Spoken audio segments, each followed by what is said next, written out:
টি aunty নড়বেন না ভাই।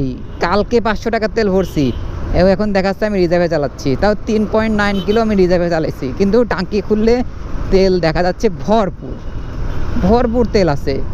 এখন কি বলার আছে, কি করব। এ পরিস্থানের যে পেট খারাপ, এটা তো আমি আগে জানতাম না। হ্যালো, আসসালামু আলাইকুম, কে অবস্থা সবার, কেমন আছেন সবাই? And welcome to my official YouTube channel Shaikh Siam. After a long long long long time পর আবার ব্লগ করতে শুরু করছি। বলছিলাম যে ঠিক আছে রেগুলার ব্লগ দিব, কিন্তু নিয়তি মানে না, জীবন মানে না, সময় মানে না, কোনো কিছুই মানে না। কেন যে মানে না এইটাই বুঝি না। এখন লাস্ট ব্লগ দিয়েছিলাম হচ্ছে মনে হয় হচ্ছে মে মাসের 10 তারিখে, আর আজকে হচ্ছে কয় তারিখ? 25 তারিখ। সো কি বলবো, আর কিছুই বলার নাই। জীবন এভাবেই যাচ্ছে, প্রচণ্ড দৌড়ের উপর, প্রচণ্ড ব্যস্ততায়। তবে একটা জিনিস কি, প্রচণ্ড ব্যস্ততায় থাকলে বা প্রচণ্ড দৌড়ের উপর থাকলে ভালো লাগে, কারণ ওই যে অলস মস্তিষ্ক শয়তানের আড্ডা। সো মস্তিষ্ক কখনো অলস থাকে না, শয়তানে কখনো আড্ডা দিতে পারে না। এটা খুব বেটার না, শয়তানের আড্ডা দেওয়ার জায়গা নাই। সো এই জন্যই আর কি টুকটাক ব্লগ দেওয়া হচ্ছিল কম, বাট ইনশাল্লাহ চেষ্টা করছি যে ব্লগ রেগুলারিটি মেনটেন করার জন্য। ডেইলি না দিতে পারি, সপ্তাহে 3টা দিব ইনশাল্লাহ, সপ্তাহে 3টা দিব। আর হচ্ছে এখন আছি সিবি চত্বর, গিয়েছিলাম একটু মিরপুর ডিওএইচএসে। টি আন্টি নড়বেন না।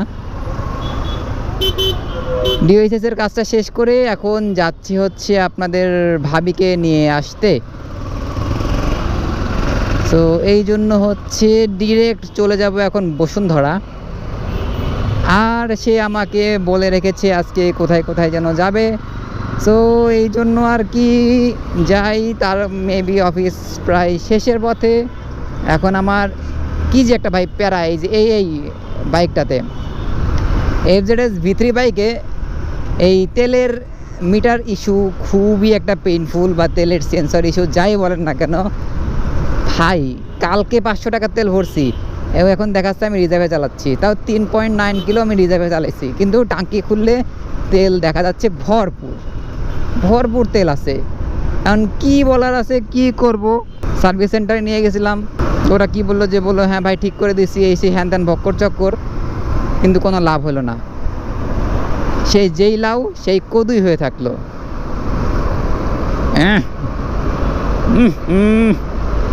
এ পরিস্থানের যে পেট খারাপ, এটা তো আমি আগে জানতাম না।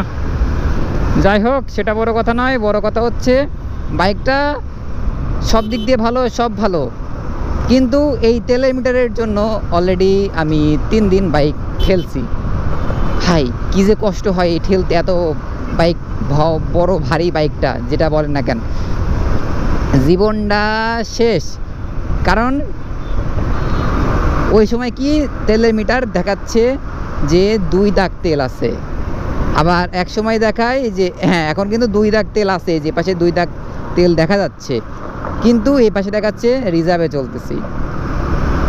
আবার রিজার্ভ দেখা যায় না, রিজার্ভ হয় না, কিন্তু দেখায় যে তেল নাই। ভাই বুঝেন তাইলে কি একটা অবস্থায় আছে, কি একটা পেইন। এদিকে তেল থাকলে দেখায় রিজার্ভ, আর তেল না থাকলে দেখায় হচ্ছে 2 দাগ আছে। কি যে একটা মহা বিপদে আছি, আর বলার নাই। সেটা বড় কথা না, যাই হোক যা হওয়ার হবে, আল্লাহ ভরসা।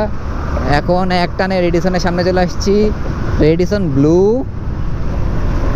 আর আজকের আকাশটা অনেক অনেক অনেক সুন্দর, কারণ অল্প অল্প মেঘ, আবার অল্প অল্প মেঘ নাই, এরকম একটা অবস্থা। কিন্তু ডিওএইচএস যখন ওইখান থেকে আসলাম, ওই ফ্লাইওভারের উপর থেকে অনেক অনেক সুন্দর লাগতেছিল। তারপরে আমার মনে পড়লো যে আমি একটা ব্লগ করতে পারি, বা হচ্ছে ক্যামেরাটা তো ব্যাগে আছে, সো ক্যামেরা নিয়ে একটু স্টার্ট করি। সো যেই কথা সেই কাজ, বের করে স্টার্ট করে দিলাম ব্লগ করা। আর আজকে সকালে হচ্ছে খুবই একটা, যাই হোক ওটা বাদ,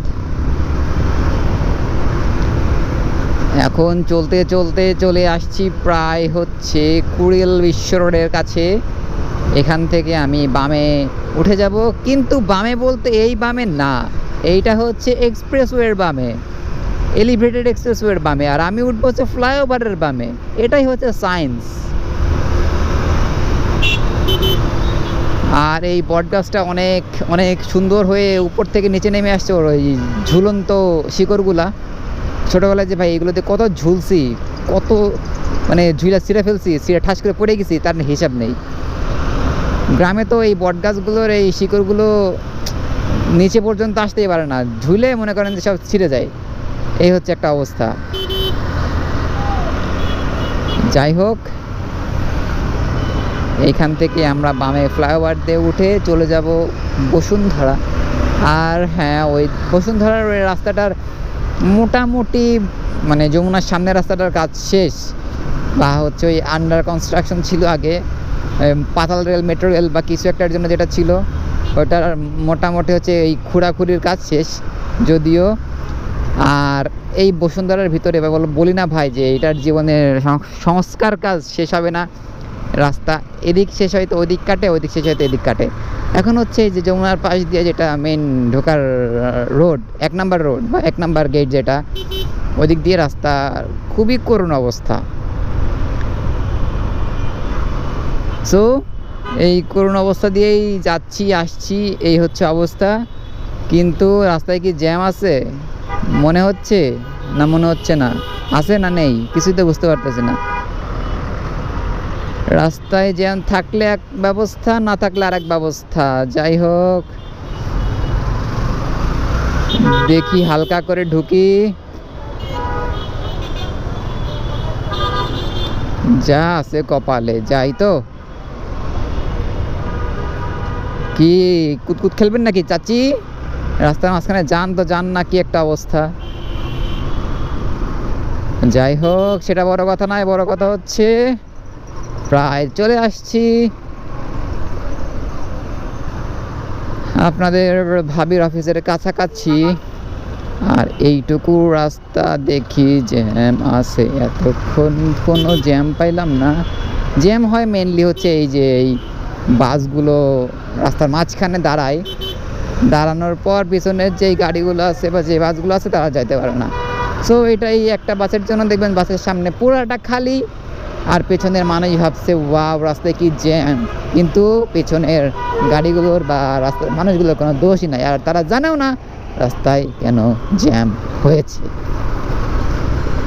এটাই ছিল বাস্তবিক কথা বা বাস্তবিক রূপ রাস্তার, বাংলাদেশের ঢাকা শহরের। আর এই কি বলবো, এখানে তো রাস্তা পুরো ঝাক্কুম ঝুক্কুম, এখানে উঁচু নিচু উঁচু নিচু উঁচু নিচু একটা অবস্থা। আর বাম পাশে হচ্ছে ছিল কাটা।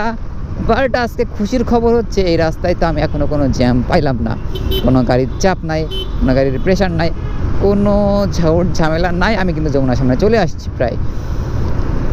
আর হচ্ছে সামনে বাসগুলো, যেটা আগে আপনাদের বললাম, বাসগুলো দাঁড়িয়ে থাকার কারণে মনে হচ্ছে জ্যাম, কিন্তু মেনলি কোনো জ্যাম না। সামনে হচ্ছে এই ডান পাশে একটা রাস্তা কাটা বা কিছু একটা আছে, এই জন্য এখানে ব্লক করে রাখছে, এই যে দেখতে পাচ্ছেন। আর এই যে আমাদের কিউট কিউট বাস ড্রাইভাররা বা হচ্ছে বাস চালকরা, যেটা যাই বলেন না কেন, তারা হচ্ছে বাসগুলো নিয়ে এখানে নাটক, সিনেমা, শর্ট ফিল্ম, টেলিফিল্ম যা আছে সব তারা এই বাসের সঙ্গে পাবলিকের সাথে বা রাস্তায় দাঁড়িয়ে তারা করে। এজন্য আমাদের ঢাকা শহরের রাস্তাগুলো এত যানজটপূর্ণ। বক বক করতে করতে, সব কিছু করতে করতে, বগর বগর করতে করতে চলে আসছি হচ্ছে সেই প্রাণপ্রিয় চিরচেনা রাস্তায়, যেখানে হচ্ছে আমি আপনাদের কথা বলছিলাম যে রাস্তার কাজ কখনো শেষ হয় না। এই দেখুন, সব বাপের জমিদারি হিসাবে সব পাঠাও ড্রাইভার, উভার ড্রাইভাররা সব দাঁড়িয়ে আছে, আর এক বেড়া তো আমার দিকে হা করে তাকায় আছে। যাই হোক, সেটা আমার দেখার বিষয় না। এই রাস্তার অবস্থাটা দেখছেন, এই হচ্ছে অবস্থা। আর সেদিন তো ভাই বৃষ্টি হয়েছিল, এখানে পুরোটা পানি জমেছিল। আমার তাহলে যে কি আছে বা কিসের উপর দিয়ে যাচ্ছি আমি নিজেও জানি নাই। এই বকবক করতে করতে চলে আসলাম বসুন্ধরা। সো আজকের ভিডিওটা একটু ভাবলাম যে ফানি ভিডিও হিসাবে বা বগর বগর হিসাবে শিক্ষণীয় কিছু আছে আছে নাই সেটা আপনারা বুঝে নেবেন যে আছে কি নাই, সেটা আপনাদের ব্যাপার। আর বেশি ভিডিওটা বড় না করি, বগর বগর এখানেই শেষ করি। সো আজকে সিএম যাচ্ছে, টাটা, গুড বাই, আল্লাহ হাফেজ। দেখা হবে নতুন কোনো সময় নতুন কোনো ভিডিও নিয়ে। টাটা, আল্লাহ হাফেজ, বাবাই। তোমার হাত ধরার ছুতো খুঁজে প্রতিদিন গোপনে পড়ি আজকের রাশিফল।